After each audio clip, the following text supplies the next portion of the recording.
Micheline Mauduit, bonjour. Bonjour. Vous êtes directrice de formation consultante au sein de Brigitte Croft Conseil, un organisme qui travaille sur les conseils et formations uniquement et exclusivement sur le secteur des services à la personne. Absolument, oui.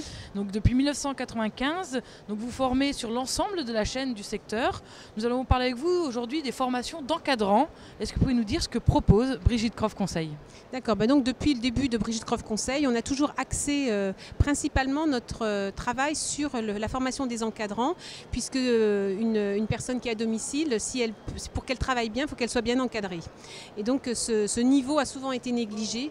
Donc c'est vrai que maintenant on en parle beaucoup, mais il y a 15 ans on n'en parlait pas. Et donc c'est vraiment fondamental. Alors c'est fondamental à différents niveaux, puisqu'un encadrant intermédiaire, il va s'occuper à la fois du personnel et de l'évaluation des besoins des clients, et que le développement d'une structure marche forcément avec les ressources humaines en interne.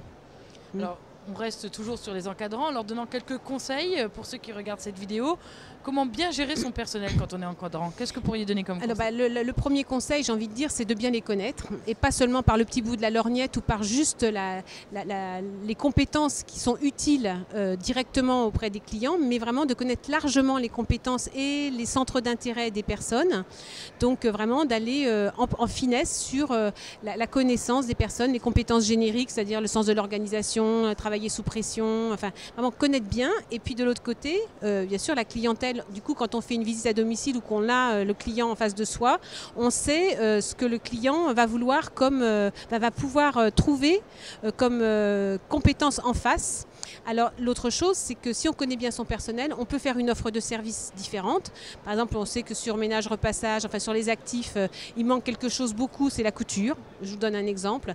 C'est vrai qu'une personne qui est couturière, en tout cas qui aime la couture, il y a vraiment une offre de service à faire. Quand on voit les bas de pantalon des gens dans le métro, on voit qu'il y a de quoi faire sur... Madame est observatrice.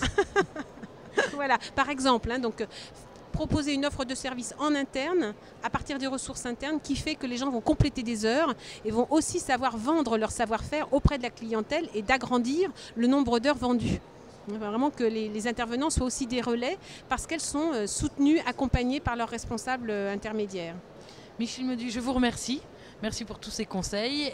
Je rappelle que vous êtes directrice de formation et consultante au sein de Brigitte Croft Conseil. À très bientôt. Merci.